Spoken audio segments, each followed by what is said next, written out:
हिंद को आजाद हम सरकार निकले हैं, इसी मकसद से सर लेकर सरे बाजार निकले हैं। गुलामी गैर की हमको गवारा हो नहीं सकती, सरों पर बांध कर अपने कफन तैयार निकले हैं। और हिंदियों में बू रहेगी जब तलक ईमान की, तख्ते लंदन तक चलेगी तेक हिंदुस्तान की। हजारों वीरों वीरांगनाओं और रणबांकुरों की कुर्बानी की बदौलत हमें यह आजादी मिली और आजाद भारत की सरजमी पर आज हम खुली हवा में सांस ले रही हैं। आज जहां सीमाओं पर हमारे सीमा प्रहरी देश की अस्मिता की रक्षा कर रही हैं, वहीं देश के अंदरूनी हिस्सों से हमारा सशक्त पुलिस बल नागरिकों को सुरक्षा कवच प्रदान कर रहा है। माननीय मुख्य अतिथि महोदय, धीरे धीरे परेड का निरीक्षण करने के लिए आगे बढ़ते हुए आज हमें शहीद आजम भगत सिंह, राजगुरु सुखदेव, चंद्रशेखर, खुदीराम बोस, दुर्गा भाभी, उधम सिंह, मदन लाल ढींगरा, करतार सिंह सराभा जैसे शहीदों को याद कर रहे हैं। वही हमारे जहन में कारगिल की बर्फीली पहाड़ियां भी आ जाती हैं, जहां पर कई वर्ष पूर्व हमारे जवानों ने दुश्मन को मुंह तोड़ जवाब देते हुए विजय पताका फहराई थी। वादी कश्मीर अलग हो नहीं सकती, भारत की यह तकदीर अलग हो नहीं सकती। किस गलफत में बैठा है पड़ोसी मुल्क, रांझा से हीर कभी अलग हो नहीं सकती। भारत में दखल अंदाजी की तो पछताना पड़ जाएगा, रावलपिंडी, लाहौर, कराची सब भारत बन जाएगा। उन्हीं पुलिस के जवानों की टुकड़ी का निरीक्षण करते हुए माननीय मुख्य अतिथि महोदय, मुख्यमंत्री श्री नायब सिंह आज हर क्षेत्र में कामयाबी का परचम फहरा चुकी नारी अदम्य सांस का परिचय दे रही है, उन्हीं का प्रतिनिधित्व कर रही है। हरियाणा महिला पुलिस दुर्गा शक्ति मधुबन की पहली टुकड़ी पुलिस की एक अदवार जवान कानून व्यवस्था को बनाए रखने में हमेशा तत्पर रहती हैं। दूसरी टुकड़ी जिला महिला पुलिस की है। तीसरी व चौथी टुकड़ी हरियाणा पुलिस एकेडमी मधुबन के पुरुषों की टुकड़ी है और पांचवी टुकड़ी पंजाब पुलिस के जवानों की टुकड़ी है। इन टुकड़ियों का निरीक्षण कर रहे हैं आज के हमारे मेहमान खसूसी माननीय मुख्यमंत्री श्री नायब सिंह सैनी जी। शानदार टर्न आउट परेड में यहाँ आज के जवान यहाँ खड़े हुए हैं। उन्हीं टुकड़ियों का निरीक्षण आज हमारे मुख्य अतिथि महोदय कर रहे हैं। अब धीरे धीरे पांचवी टुकड़ी की ओर बढ़ते हुए और पुलिस जो छठी टुकड़ी है हरियाणा होमगार्ड गृह रक्षी के जवानों की टुकड़ी है, जो पुलिस से सहयोग कर कानून व्यवस्था को बनाने में अपनी अहम भूमिका निभाते हैं। सातवीं टुकड़ी एनसीसी सीनियर डिवीजन की, आठवीं टुकड़ी एनसीसी जूनियर डिवीजन के कैडेट शानदार भागीदारी से अनुशासन की बेमिसाल छवि को लेकर अपनी भागीदार को चार चांद लगा रही हैं। नौवीं टुकड़ी NCC senior girls junior division, Bharat scouts and guard, प्रजातंत्र के प्रहरी और 11वीं टुकड़ी में हरियाणा पुलिस का बैंड अनुशासन की परंपरा का निर्वहन करते हुए अपनी उपस्थिति को दर्ज करवाता है। आज हम भारत की सीमाओं की रक्षा करते हुए शहीद हुए पेहवा के सुनील कुमार, कुरुक्षेत्र के मेजर नितिन बालियान, टेडी के मनदीप सिंह, कोल्हापुर के संजीव कुमार सहित अन्य शहीदों व उनके परिजनों को भी नमन करते हैं, जिन्होंने अपने बच्चे देश के लिए कुर्बान कर दिए। इन शहीदों को याद करते हुए हम कह सकते कि जान देकर बचाते हैं वतन की आबरू उनकी वीरांगनाएं, किसी देवी सती से कम नहीं। बर्फ को ओढ़े कफन जो चढ़ जाते हैं चोटियां, उनकी ये हिम्मत दीवानगी से कम नहीं। अपने बेटों को जो माएं भेज देती हैं जंग में, ऐसी माएं पन्ना दुर्गावती से कम नहीं। अब तो एटम बम भी है, ताकत भी है, हिम्मत भी है, दुनिया वालों याद रखना हम किसी से कम नहीं हैं। माननीय मुख्य अतिथि महोदय, परेड का निरीक्षण करने के बाद मंच की ओर अग्रसर होते हुए इस परेड में शानदार इस बार हरियाणा पुलिस एकेडमी की टुकड़ियां भी यहां पहुंची हैं और परेड निरीक्षण के बाद माननीय मुख्य अतिथि महोदय मंच पर अग्रसर होते हुए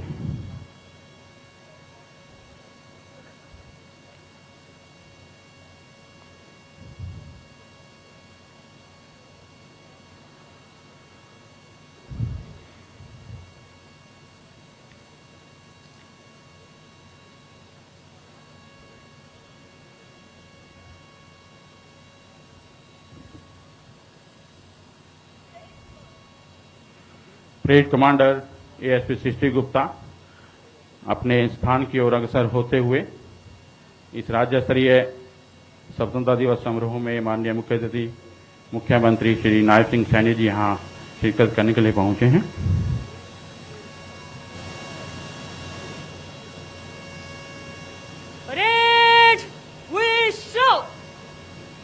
मैं माननीय मुख्य अतिथि महोदय से अनुरोध करूंगा कि भाषण के लिए कृपया मंच पर पहुंचे। माननीय मुख्य अतिथि महोदय।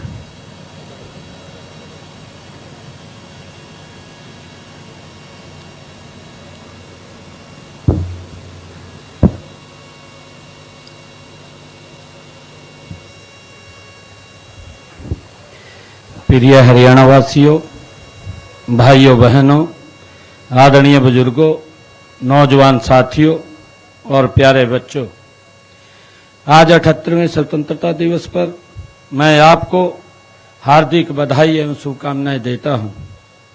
दिन रात देश की सीमाओं की सुरक्षा करने वाले हमारे वीर जवानों को मैं हमारे राष्ट्र के इस महत्वपूर्ण पर्व की विशेष बधाई देता हूं। आजादी का यह पर्व जन जन का पर्व है, हर मन का पर्व है, हर भारतवासी के लिए गर्व और गौरव का दिन है।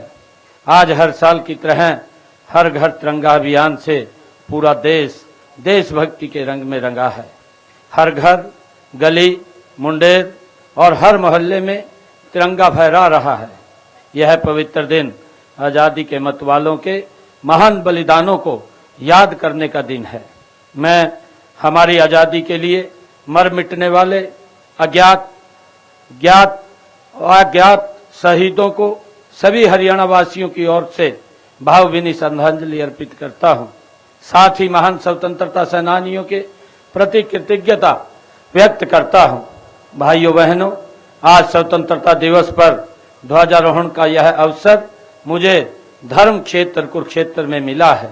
इस महान भूमि पर अधर्म पर धर्म की विजय का प्रतीक महाभारत का युद्ध हुआ। यही भगवान श्री कृष्ण के मुखारबिंद से गीता का उद्घोष हुआ था। गीता का निष्काम कर्म का दर्शन हर व्यक्ति, हर समाज और हर राष्ट्र की उन्नति का सशक्त आधार है। इसलिए आज यहाँ से पूरे देश के लिए निष्काम भाव से राष्ट्र की सेवा करने का संदेश पूरे प्रदेश में जाना चाहिए। हम सब के लिए यह गर्व की बात है कि स्वतंत्रता आंदोलन में हरियाणा वासियों ने अग्रणी भूमिका निभाई थी। सन 1857 की क्रांति तो अंबाला छावनी से शुरू हुई थी। नई पीढ़ियों को प्रेरित करने के लिए अंबाला छावनी में आज 538 करोड़ रुपए की लागत से स्वतंत्रता संग्राम स्मारक का निर्माण अंतिम चरण में है। आजादी के बाद भी हरियाणा के वीरों ने देश की सीमाओं की सुरक्षा में भी अनेक बलिदान दिए हैं। हमारे सैनिकों ने 1962, 1965, 1971 के विदेशी आक्रमणों व ऑपरेशन कारगिल युद्ध के दौरान वीरता की अद्भुत मिसाल पेश की थी। हमारा परम कर्तव्य है कि हम मातृभूमि के लिए जान न्यौछावर करने वाले शहीदों के परिवारों, उनके आश्रितों का संबल बने। इसलिए हरियाणा सरकार ने गत जुलाई माह से स्वतंत्रता सेनानियों व उनकी विधवाओं की पेंशन बढ़ाकर 40,000 रुपए मासिक पेंशन की है। हमने युद्ध में शहीद सैनिकों के परिवारों के लिए अनुग्रह राशि बढ़ाकर 50 लाख रुपए की है। वीर गति को प्राप्त होने वाले हरियाणा के शहीदों के 415 आश्रितों को सरकारी नौकरी दी है। हमने अग्निवीरों को हरियाणा सरकार की सीधी भर्ती में 10% आरक्षण देने का निर्णय भी लिया है। भाइयों बहनों, माननीय प्रधानमंत्री श्री नरेंद्र मोदी जी ने अभी 1 जुलाई 2024 को ही हमें अंग्रेजों के समय से चले आ रहे गुलामी के प्रतीक 3 कानूनों से आजादी दिलवाई है। ये तीनों कानून अंग्रेजी शासन को मजबूत करने और उनकी रक्षा के लिए बनाए गए थे।